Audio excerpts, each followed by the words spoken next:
Hello student, welcome back to my channel. আজকে আমি তোমাদেরকে উডের ব্যবহার শেখাবো, যে আমরা উডটা কখন ব্যবহার করতে পারবো। আমরা ইংলিশ বলার সময় অনেকবার এই শব্দটি ব্যবহার করে থাকি, কিন্তু আসলে জানো কি যে এইটার ব্যবহার কখন কখন হয়। নাম্বার 1, যদি তোমরা কাউকে ভাবে পোলাইটলি অফার করতে চাও কাউকে, তখন উড ব্যবহার করবে। যেমন যদি আমরা বলি উড ইউ হেল্প মি, তাহলে এটা পোলাইট ব্যাপার হচ্ছে, পোলাইটলি প্রেজেন্ট করছো, তাই সেখানে উড হবে।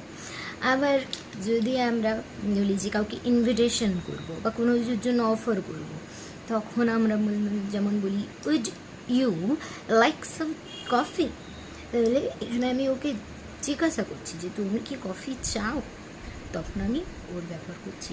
আবার যদি আমার কোনো পাস্টে হ্যাবিট ছিল, সেই হ্যাবিটটা বোঝানোর জন্য আমরা উড ব্যবহার করে থাকি। Thank you for watching. এমনি ছোটো ছোটো টিপস জানার জন্য চ্যানেলটিকে সাবস্ক্রাইব করো।